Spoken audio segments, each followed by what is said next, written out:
bla. Esto es Ciencia Aplicada. ¡Comenzamos!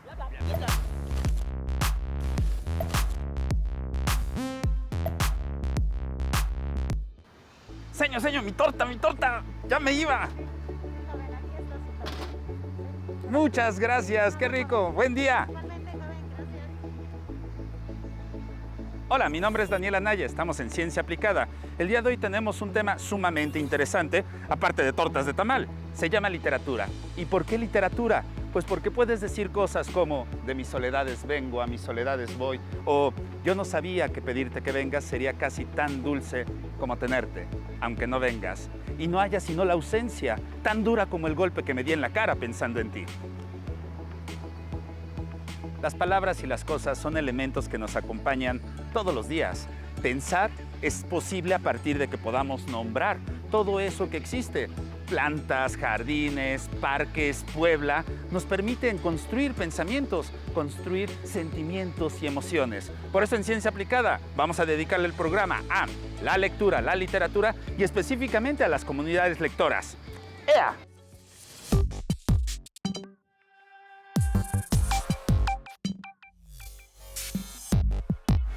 Hace unos días, recién iniciado septiembre, la naturaleza nos volvió a recordar cuán pequeños somos ante su fuerza. Lamentablemente, esto siempre conlleva un montón de pérdidas considerables para la sociedad. Sin embargo, las noticias no solamente se enfocaron en los efectos producidos por el movimiento sísmico de 7.1 grados, sino en un detalle muy interesante y muy poco común. Es la segunda vez en un tiempo relativamente corto que tiene lugar un temblor en la misma fecha, como fue el caso del terremoto de 19 de septiembre de 1985. Y 32 años más tarde, el 19 de septiembre de 2017, ambos llenos de tristes recuerdos para la población. Pero esto se pone aún más raro cuando recordamos que antes de esa gran coincidencia, más o menos específicamente el 7 de septiembre de hace 4 años, poco antes de la medianoche, un movimiento oscilatorio debajo de nuestros pies nos sorprendió muchísimo. Tanto como el que acaba de pasar recientemente el 7 de septiembre del 2021. Esto sin duda sigue siendo trending topic en todas partes, a nivel internacional, y ha dado lugar a las más extrañas coincidencias, a las más divertidas teorías conspiranoicas sobre la relación México-Septiembre-Temblores. Pero vamos a ver qué dice la ciencia al respecto. ¿Te late? Yo soy Germán Díaz, esto es Puebla Científica. ¿Comenzamos?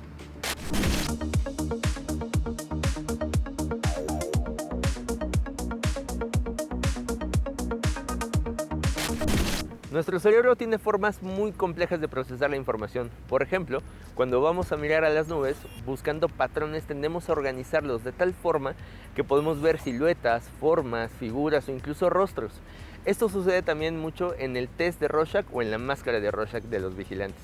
Bueno, pues esto sucede porque vamos asociando estos patrones y a esto se le conoce como pareidolia. Y estoy tan seguro que a ti también te ha pasado. Por ejemplo, cuando vemos los contactos, a lo mejor tú también ves esas caritas que están ahí como preocupadas, o incluso puede pasar con la parte auditiva.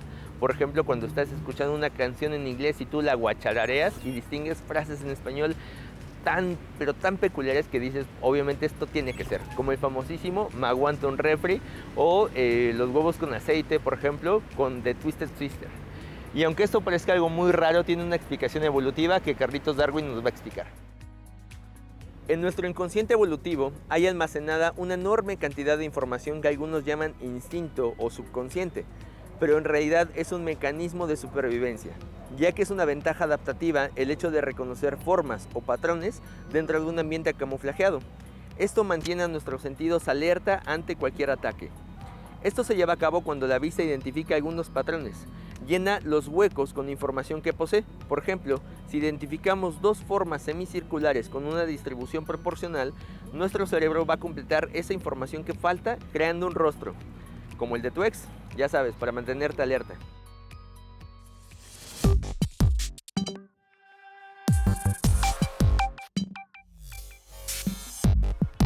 La pareidolia también es un signo importante en el desarrollo cognitivo en los bebés, ya que su capacidad de asociación estímulo-respuesta emocional dependen directamente de reconocer el rostro de sus padres. El hecho de que un bebé pueda reconocer el rostro de su papá o de su mamá va a crear un vínculo mucho más fuerte entre ellos y con eso se va a procurar mayores cuidados, es decir, mayores probabilidades de sobrevivir al darwinismo. Y si te estás preguntando qué tiene que ver todo esto con los temblores patrios, pues ponte cómodo porque para allá vamos. ¿Sabes por qué son pero tan populares las teorías locas conspiranoicas? Pues la respuesta tiene un nombre muy curioso. Se llama apofenia. Así, apofenia.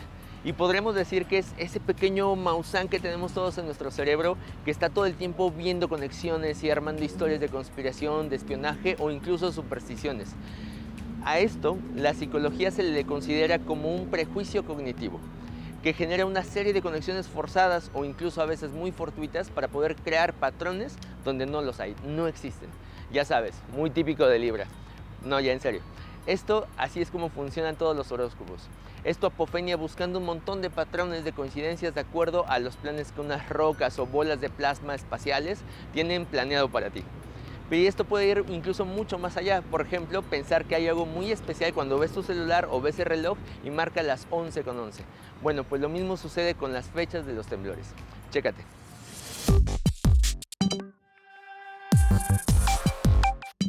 Nuestro país se encuentra en una zona de alta sismicidad. Esto es debido a que la extensión nacional se encuentra sobre 5 placas. La de Norteamérica, la de Cocos, la de Ribera, la del Pacífico y la placa del Caribe. Estas se mueven aproximadamente 3 centímetros cada año en el norte, mientras que en el sur de México se mueven a una velocidad de 7 centímetros por año. De ahí que los epicentros, o donde nacen los sismos, sean su mayoría en Oaxaca, Chiapas o Guerrero. Esto genera que México registre más de 15,000 temblores por año. Ahora multipliquen esa cifra por la edad de la Tierra. Ahora calculemos las probabilidades de que estos eventos ocurran en fechas arbitrarias creadas por la humanidad. ¿Se dan cuenta hacia dónde vamos? Las probabilidades son altísimas y nuestra temporalidad es insignificante comparado con las edades geológicas. Y seguramente aquí es donde tal vez estés pensando, oye, pero las 4 fechas son de septiembre, esto sí tiene que significar algo. Pues tampoco, ya que nuestra forma de medir el tiempo es completamente subjetiva, incluso entre culturas. Por ejemplo, ahorita China está viviendo en el 4718. Mientras que los judíos viven actualmente en el 5782 y los budistas en el 2563.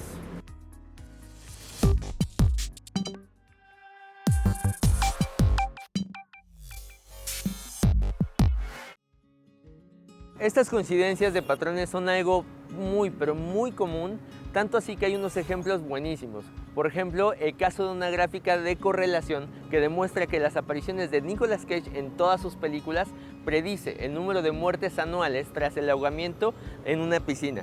¿Se dan cuenta qué ridículo? Así funciona la apofenia y la pareidolia. Y pueden tener su lado muy entretenido o muy divertido, como por ejemplo encontrar formas en las nubes o pedir un deseo cuando son las 11:11. Pero no hay ningún sustento, créeme, ningún sustento científico que respalde esto. Así como tampoco hay ninguna correlación directa entre las fechas coincidentes de los sismos de los últimos tiempos. Y aunque los memes pueden ser muy divertidos, es necesario filtrar toda esa información para acabar con todas las fake news, ya que tarde o temprano, créeme, van a llegar a esos grupos familiares donde están las tías que mandan los violines. Bueno, pues habrá gente que tal vez los lea y se los crea. Así que hay que tener mucho cuidado con eso. Pues muchas gracias por echar el chismecito científico conmigo en esta semana y ten cuidado con toda la información que compartes. Gracias.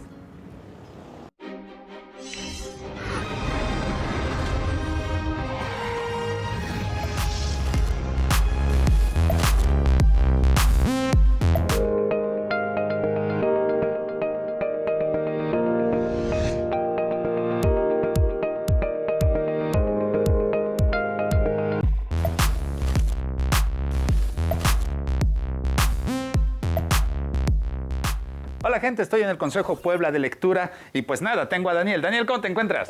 Tocayo, bien, bien. ¿Y tú? Pues muy bien, muy contento que me hayas invitado. Ya pasaron un montón de años seguramente, pero yo me acuerdo que estaban allá abajo, ¿no? Sí, estábamos a una calle, pero ya desde hace 4 años estamos acá. Pues les quedó bien. Yo nunca había venido, te lo juro. Si quieres te enseño y platicamos. Vale, vale, ¿no? pasamos. Vale.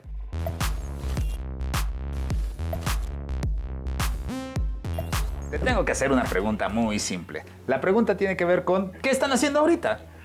Mira, estamos haciendo varias actividades, ¿no? Por supuesto está la biblioteca que está abierta y ofrece el préstamo de libros y también pueden venir a leer acá, ¿no? Hay que hacer un trámite para la credencialización.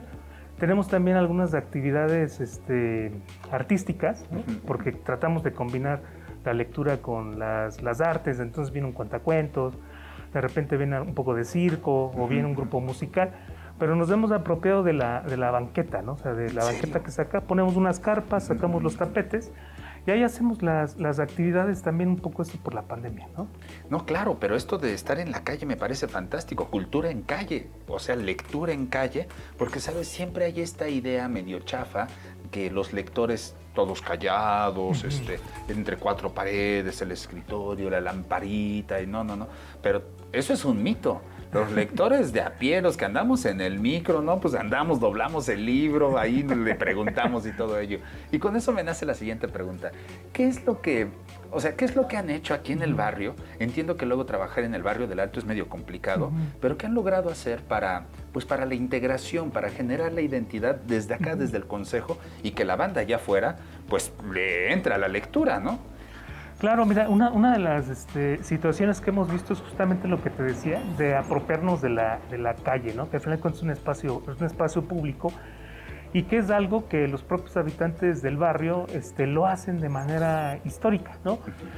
Te voy a poner un ejemplo. En la pandemia salimos con una camioneta, le pusimos una bocina, adentro nos íbamos a leer, ¿no? Para el barrio, así, en la bocina. Hicimos un pregón, ¿no? ¿En serio? Sí, como el de los fierros viejos, ¿no? Ajá. El de se compra, ¿no? Lo adaptamos, se leen libros de cuentos, ¿no? Y entonces las personas empezaban a salir pensando que era el señor del fierro viejo, ¿no? Ajá. Pero éramos nosotros compartiendo lecturas, ¿no? Y ahí nos encontramos con muchas personas adultas que les leíamos y ellos nos compartían historias, ¿no? O sea, al final de cuentas, la lectura te da para relacionarte con las personas y para platicar, ¿no? Para platicar y escuchar. Entonces, me parece que llevar los libros a la calle, ¿no? Me parece que es una forma también de tenerlos accesibles y que las personas vean que también pueden tomarlos, pueden leerlos. Si no les gusta, lo pueden dejar, ¿no? O sea, no es necesario que lo terminen. Y un poco también esto que decías, desmitificar el culto al libro, ¿no? Sí. Que eso me parece que es súper importante, ¿no? Sí. Oye, mi público, la gente que nos está viendo es gente muy joven, ¿no? Desde adolescentes, adultos jóvenes, todo ello. Daniel, ¿qué les dirías para que se acerquen a la lectura? Regularmente todo mundo, los maestros, ya ves que dicen, leer es muy bonito, ¿no? Pero a mí particularmente me ha dado muchos sufrimientos, ¿no? He abierto ensayos sobre la ceguera y me ha dejado derrotado, ¿no? Las armas al alba de Montemayor me dio terror porque la posibilidad de que fuera real, ¿no? Entonces, ¿qué le dirías a la gente que nos está viendo? Pues para que abra un librito o para que venga aquí al consejo y pues se siente a leer un rato. Mira, nosotros creemos desde la biblioteca que la lectura es una práctica social, ¿no? Entonces, desde ahí, sí hay personas que les gusta leer solas, que nadie las moleste, eso está bien, pero entre mayor te integres, digamos, a una comunidad, ¿no? Por ejemplo, aquí los jóvenes vienen y a veces no necesariamente vienen a leer, sino vienen a participar en acciones de lectura, ¿no? Pueden compartir su voz, pueden ayudarnos a hacer las actividades de algún taller de lectura, ¿no? O sea, es decir, son distintos niveles de participación que pueden tener a partir de la propia lectura, porque una de las situaciones que hemos visto es que a los adolescentes y a los jóvenes ya les gusta tener participación, ¿no? Sí, o sea, ya no es de que pues, ponte a leer o algo así, ¿no? Sino les gusta tener una participación, entonces tratamos de integrarlos, ¿sí? Para que ellos también nos ayuden en cuestiones logísticas o en cuestiones netamente de lectura o animándose a dar un taller, por ejemplo, desde lo que saben, ¿no? Entonces, aquí tenemos como base cerca de 13,000 libros, ¿no? Y es una biblioteca infantil y juvenil, entonces tenemos muchas categorías y una categoría que han hecho los jóvenes es la de cómics, ¿no? ¡Guau! Sí. La de cómics, porque de repente dicen, no, eso no es lectura. Pues bueno, aquí es una de las más consultadas, ¿no? Y muchas veces invitamos a jóvenes, cuando hay ferias, ¿no? Decimos, acompáñanos y ayúdanos a comprar libros de cómics, tú que sabes más de esto, ¿no? Y vienen y nos ayudan y Y están muy felices aquí integrándose. No, wow, le acabas de dar al traste con esto de la lectura. Yo siempre he pensado que los cómics es una puerta para que los chavos pues se acerquen, ¿no? Y pues bueno, te agradezco un montón, Daniel. Cuando quieras aquí, tocayo, en Ciencia Aplicada, pues nos podemos reventar otra entrevistita, hacer un tallercito o lo que tú quieras. No, pues por supuesto, ya saben, esta es su biblioteca. Estamos aquí en el barrio del Alto. Vale, pues nosotros continuamos con nuestra siguiente cápsula. ¡Ea!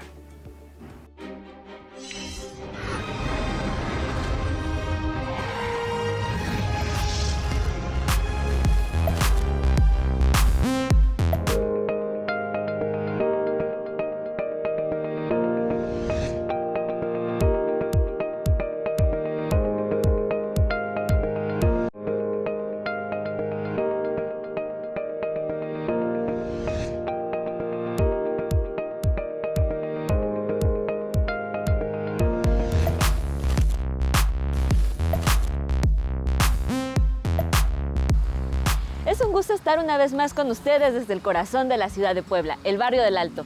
¿Cuántos barrios se fundaron? ¿Quiénes los habitaban? ¿Y a qué se dedicaban? Serán algunas de las preguntas a las que encontrarán respuesta en este episodio. Yo soy Yatzel Roldán, acompáñenme en Descubriendo Puebla.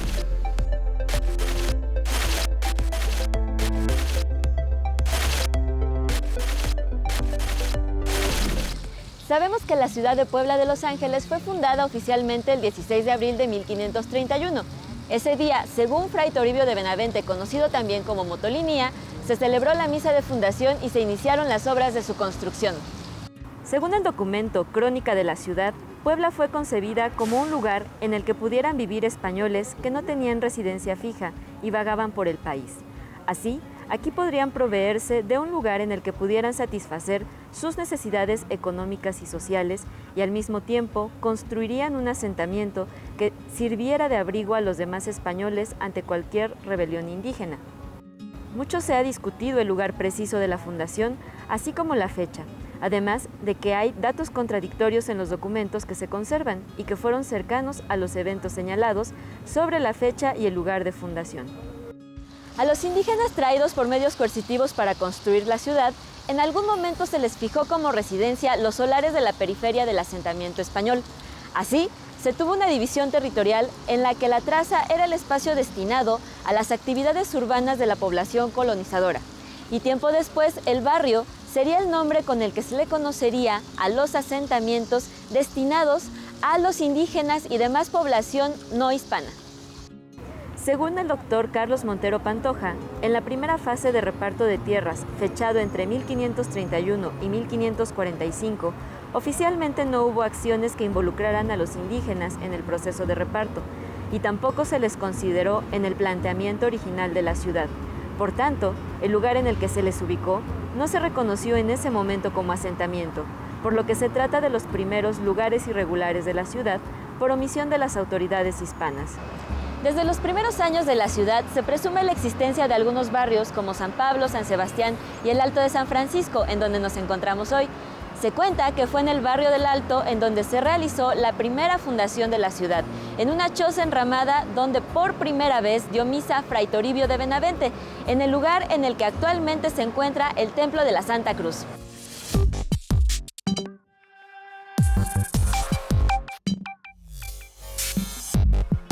Los barrios que ahora conocemos no se fundaron al mismo tiempo. Además, aparte de los que identificamos del otro lado del río San Francisco, ahora Boulevard 5 de Mayo, que son Xanenetla, Xonaca, El Alto, La Luz y Analco, están los que se establecieron en el extremo poniente de la traza original, del otro lado del actual Paseo Bravo y de las otrora estaciones del ferrocarril, y son Santiago, San Sebastián, San Matías, San Miguelito, San Pablo de los Frailes, San Pablo de los Naturales, Santa Anita o Santa Ana, El Refugio y San Antonio. Dos barrios fueron desdeñados por estar ubicados en la traza española, San José y El Carmen. Uno de los rasgos esenciales de los barrios de Puebla, además de ser sitios periféricos, es su origen étnico, ya que fueron habitados por indígenas que vinieron de diferentes partes: Cholula, Calpan, Huejotzingo, México, Texcoco, Cuautinchan, Tepeaca, Tecali y fundamentalmente Tlaxcala. Todos ellos conservaron su unidad cultural y social, habitando cada grupo en un mismo sitio, aunque en algunos casos, como en Analco, lo compartieron varios pueblos. Además, los frailes estuvieron vinculados a los indígenas Juntos emprendieron obras de diversas naturalezas. Los franciscanos se establecieron en los barrios de San Antonio y El Alto, y los dominicos en San Pablo de los Frailes, San Sebastián y Santiago. Emma García Palacios, autora del libro Los barrios antiguos de Puebla, propone que un barrio es una unión de familias en torno a la advocación de una virgen o santo patrono determinado, porque el centro es una iglesia, los cabildos, el episcopado y sus casas. Conforme fue pasando el tiempo, los habitantes de algunos barrios se especializaron en alguna actividad determinante que los distinguió de los otros. Por ejemplo, en el barrio de La Luz eran alfareros, en Analco, herreros, en Santiago, albañiles, en Xanenetla, caleros, y se agrupaban en gremios. Además, este barrio es particularmente importante en el inicio de la ciudad, porque era parada en el trayecto de comunicación entre la capital y el puerto, el Camino Real a Veracruz y el Camino Real a Tlaxcala, respectivamente, cuando todavía no se iba directo a México, sino por Tlaxcala. Fue el sitio designado para los aliados tlaxcaltecas. Fue el asiento físico de la diócesis de Tlaxcala y del primer edificio catedralicio, porque hay que recordar que la ciudad de Puebla pertenecía a dicha diócesis, aunque esto se ha borrado de los discursos históricos que nos han enseñado. En el barrio del Alto se encontraba el primer hospital denominado San Josepe. La existencia de este hospital debió haber sido breve, porque el cabildo poco después concedió a García de Aguilar la merced de una huerta en el lugar denominado Estanque de los Pescaditos, a condición de que acogiese a los pobres enfermos en tanto se construía definitivamente el hospital.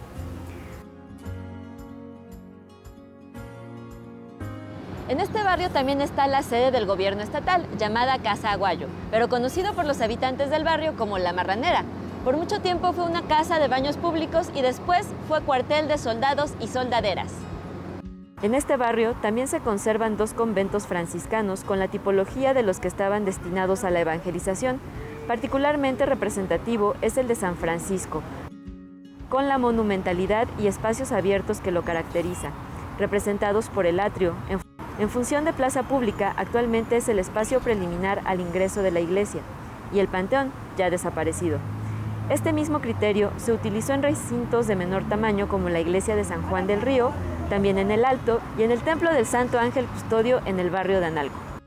Actualmente, el barrio del Alto es el único sitio barrial que conserva el edificio del Cabildo Indígena, el Portalillo del Alto. Junto con elementos de la composición urbana, todavía se puede identificar el tamaño de la plazuela, aunque en él se haya construido el mercado. El mercado fue construido en 1930 y se le dio el nombre de José María y Morelos. Se edificó por la necesidad de los habitantes de la zona. Se le empezó a llamar el Garibaldi de Puebla, ya que en su explanada se presentaban mariachis, tríos, marimberos y demás artistas que deleitaban a los poblanos con música y danzas. Actualmente, en el mercado se puede consumir una muestra de la variada culinaria poblana. Además, el barrio vio nacer a las primeras cuadrillas de huehues en Puebla. En Semana Santa bailaban el lunes y el martes y de ahí se remataba el domingo con una comida. Gracias por acompañarme en este episodio dedicado a hablar de los barrios antiguos de Puebla. Recuerden que nos pueden escribir a concitep.tv@gmail.com. Nos vemos la próxima semana para seguir descubriendo Puebla.